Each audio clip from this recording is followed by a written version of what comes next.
Selamat pagi Bu. Kami dari mahasiswa Universitas Katolik Santo Tomas. Maaf mengganggu waktu Ibu. Di sini kami akan mewawancarai Ibu. Apakah Ibu sudah bersedia? Ya, di sini Ibu bersedia untuk diwawancarai dari Universitas Santo Tomas ya. Oke, di sini kami akan mengajukan 5 pertanyaan mengenai bimbingan konseling dalam pendidikan. Baik, langsung saja pertanyaan pertama Bu. Apakah di sekolah ini terdapat layanan bimbingan dan konseling? Jika tidak ada, siapa yang biasanya menangani masalah siswa?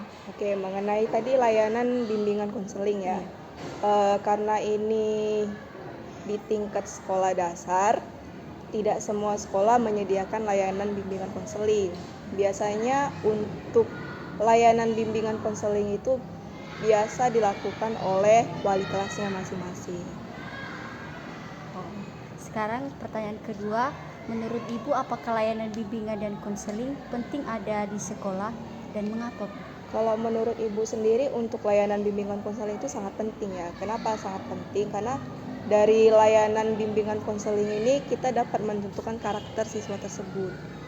Bimbingan konseling dilakukan untuk supaya karakter dan kebiasaan dari para siswa itu dapat terbentuk. Jadi bimbingan konseling sangat penting. Iya, kalau menurut Ibu sangat penting karena kan dari anak-anak itu sendiri ada spesifik guru khusus untuk melakukan layanan bimbingan konseling tersebut. Ya, walaupun biasanya dilakukan oleh wali kelas, tapi alangkah baiknya jika memang ada guru yang spesifik untuk menangani layanan bimbingan konseling tersebut. Oke. Selanjutnya, jika ada siswa mengalami masalah belajar atau perilaku, bagaimana biasanya Ibu membantu siswa tersebut? Kalau untuk masalah dari beberapa siswa, siswa itu biasa kan terdekatnya wali kelas ya kan. Walaupun kayak beberapa dari siswa ada mengalami masalah, pasti yang paling pertama itu dipanggil wali kelasnya. Jadi kayak dari wali kelasnya ini menyelesaikan masalah masing-masing. Misalnya kayak mungkin pemahaman mengenai pembelajaran, karena kan nggak semua siswa cepat tanggap dalam menangani atau menghadapi materi yang disajikan oleh wali kelas tersebut, itu kan pematerinya. Kalau untuk masalah yang biasa dihadapin di kelas ini, di sekolah ini biasa tuh ada kayak beberapa siswa itu dia contohnya kayak mungkin mengalami konflik dengan temannya gitu kan. Ya salah satunya tanya dulu apa nih permasalahan awalnya, kenapa bisa terjadi permasalahan tersebut. Setelah ditanya permasalahan tersebut, bagaimana solusi untuk mengatasinya. Jadi dijelaskan ke anak-anak kenapa kok bisa terjadi seperti itu gitu kan. Nanti kan dari anak-anak itu cerita, Bu seperti ini, Bu seperti ini. Nah dari situ kan wali kelas yang paling terdekat ya kan, karena kan tadi seperti yang saya bilang layanan bimbingan konseling itu kan tidak ada di sini. Jadi wali kelas lah yang menentukan bagaimana pemecahan masalah yang terjadi. Tanya dulu apa permasalahannya, setelah ditanya baru dikasih solusinya. Terima kasih. Baik, pertanyaan selanjutnya, apakah pernah ada siswa yang membutuhkan bantuan khusus terkait masalah pribadi atau belajar? Bagaimana cara menanganinya? Kalau untuk bantuan khusus, saya rasa mungkin hampir setiap hari ya siswa ada gitu kan. Cuman kembali lagi karena tadi memang untuk penanganannya itu diserahkan ke wali kelas gitu kan ya. Bagaimana wali kelasnya lah mengatasi berbagai permasalahan tersebut kan. Kalau dibilang khusus ya pasti khusus kan, karena kan dari anak-anak itu dia setiap hari itu ada laporan. Setiap hari ada laporan, setiap hari ada permasalahan, setiap hari ada kasus. Makanya wali kelasnya harus bisa cari solusi gimana anak-anak ini bisa mengatasi masalah yang terjadi. Ya mungkin dengan cara menasihatin, membimbing mereka, memberikan pemahaman mereka gitu kan. Setelah mungkin ya kalau memang dari wali kelasnya tidak bisa mengatasin, ya mungkin dipanggil oleh orang tua gitu kan, ada pelaporan di grup kelasnya masing-masing seperti itu.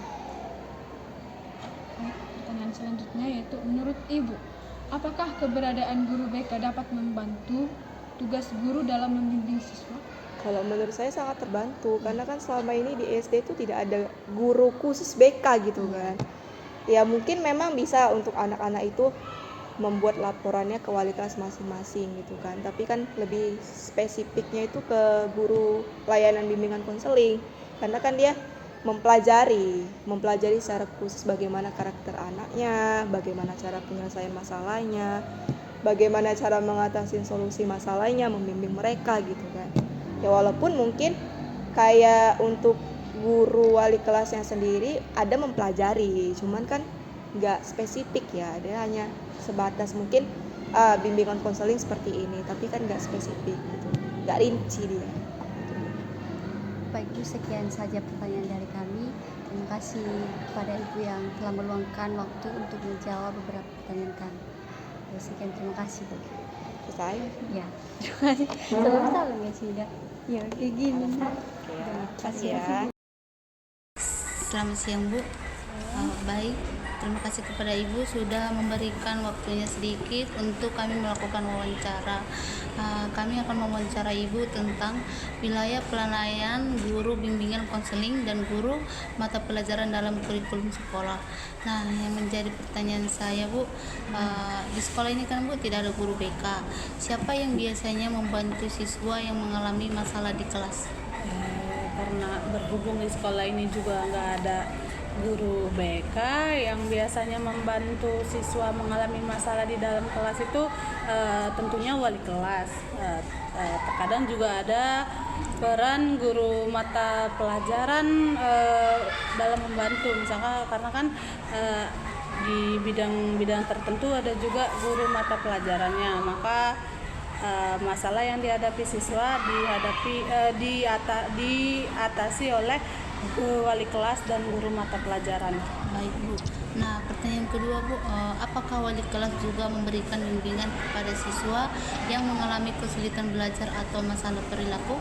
Ya, biasanya wali kelas memberikan bimbingan sama siswa yang mengalami kesulitan belajar, seperti dalam membaca, misalnya dia kurang, maka wali kelas biasanya memberikan waktu di antara jam-jam kosong itu kepada siswa untuk membaca atau menulis atau berhitung juga jika dia mengalami kesulitan belajar, atau bahkan ketika di dalam kelas guru wali kelas memberikan pertanyaan kepada siswa apakah ada yang tidak dimengerti, untuk kemudian dibimbing, seperti misalnya di waktu istirahat ditanyakan kembali kepada siswa apa yang tadi tidak kamu mengerti untuk dibahas kembali, diajarkan kembali. Untuk kesulitan belajar atau masalah perilaku juga begitu, kalau ada misalnya kejadian siswa yang berantem dengan temannya, maka wali kelas juga akan memberikan bimbingan secara tatap muka untuk penyelesaiannya. Selanjutnya pertanyaan yang ketiga, bagaimana cara guru membantu siswa yang memiliki masalah belajar di kelas? Nah, seperti yang tadi cara guru seperti saya sebagai wali kelas 4A, maka cara saya membantu siswa yang memiliki masalah belajar itu adalah memanggilnya ke depan. Kadang misalnya antara saya dengan si anak tersebut, atau ketika pulang sekolah saya memberikan waktu. Pada saat-saat tertentu saya memberikan waktu beberapa menit untuk mengajari siswa tersebut membaca jika kesulitannya adalah membaca, kurang membaca.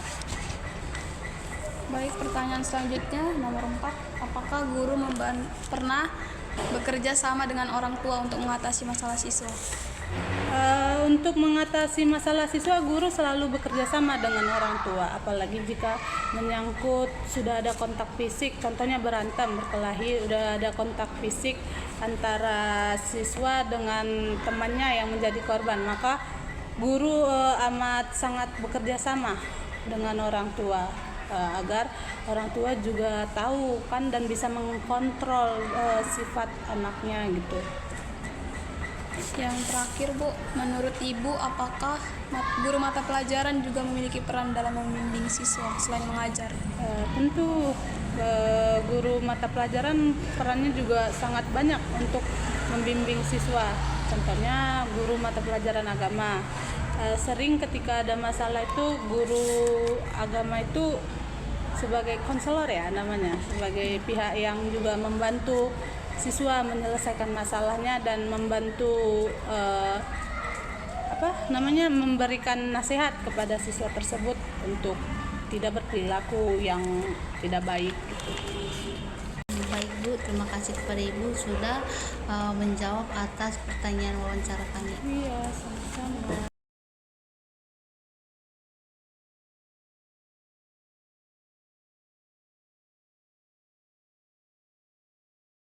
Selamat pagi Bu. Ya pagi deh. Kami dari mahasiswi Universitas Katolik Santo Thomas ingin izin untuk melakukan wawancara terkait dengan bimbingan konseling di sekolah. Apakah Ibu sudah siap? Oke, siap deh ayo. Oke, kami di sini ada 5 pertanyaan. Kita masuk pada pertanyaan yang pertama. Masalah apa saja yang sering dialami siswa di sekolah ini, Bu? Oh, masalah apa saja? Banyak sebenarnya masalah di sini. Antara lainnya masalah belajarnya, disiplinnya, kehadirannya, terus masalah kalau tentang belajarnya masalah di buku, jadwal pelajarannya, semuanya itu rata-rata belum rapi gitu. Itu paling utama. Yang kedua masalah kebersihan diri dulu, kebersihan dulu.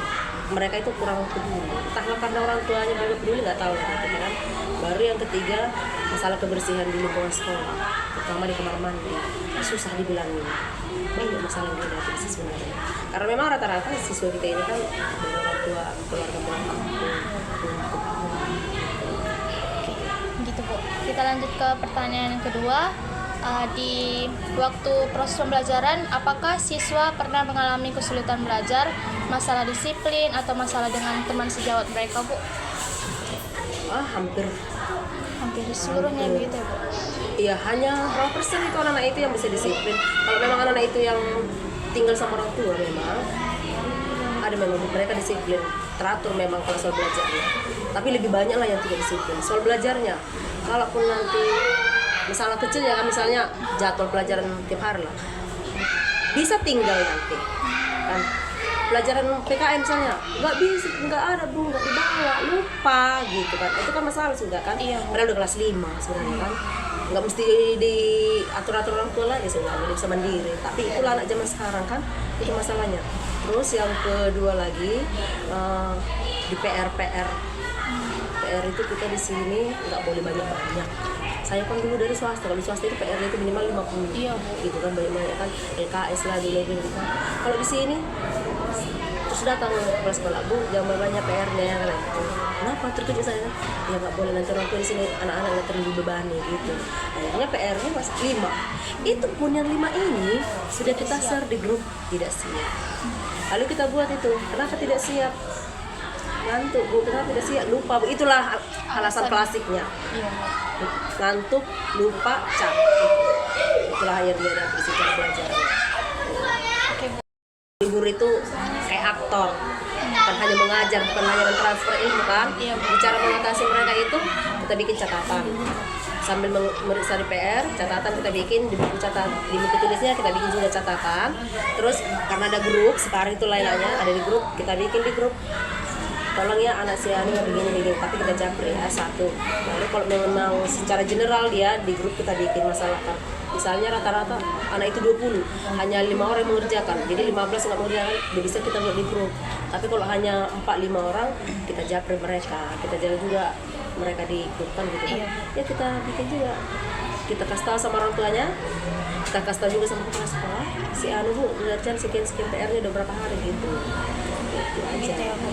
Berarti untuk mengatasi masalah-masalah tersebut diperlukan adanya peran penting dari orang tua, ya benar. Dari guru, Ya. dan dari kepala sekolah. Iya, dari kawan-kawan juga. Karena mereka kan juga kita tanya, misalnya dari kelas rendah. Misalnya saya kelas 5. Tadinya kan di kelas 3, 4, 1 sampai 4 kan. Iya, Bu. Kita tanya dulu wali kelas yang pertama itu kayak mana sih anak ini? Oh iya memang begini. Gitu.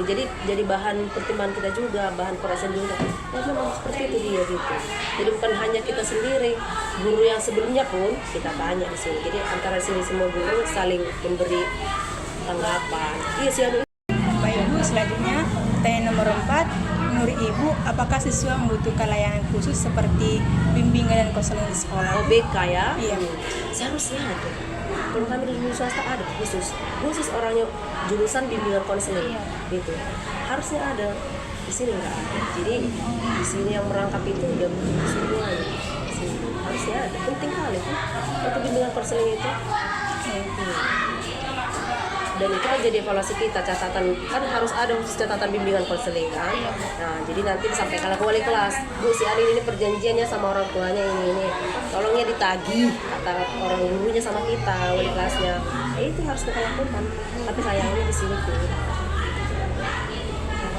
Baik Bu, pertanyaan terakhir itu, jika sekolah memiliki guru BK, menurut Ibu apa manfaat bagi siswa dan guru itu? Oh manfaatnya ya, harusnya manfaatnya satu, tidak menjadi tugas guru wali kelas kan, manfaatnya itu satu. Kedua, kalau terjadi masalah, ada masalah kejadian sama siswa itu, jadi yang menangani masalah ini ada orang yang tepat menangani kasusnya ini, namanya bimbingan konseling, kayak ahli psikolog juga perlu sama mereka itu. Jadi tidak guru lagi terbebani, tidak guru mengajar, guru mengkoreksi tugas, ada masalah, guru lagi dilibatkan, kita kan jadi terganggu. Dan kebanyakan itu kasusnya itu susah kita selesaikan, karena kita harus benar-benar mencari kenapa. Benar kita harus tanya kenapa seperti ini, kenapa kamu berantem, kenapa kamu tumbuk dia, kenapa nggak seperti gitu ya.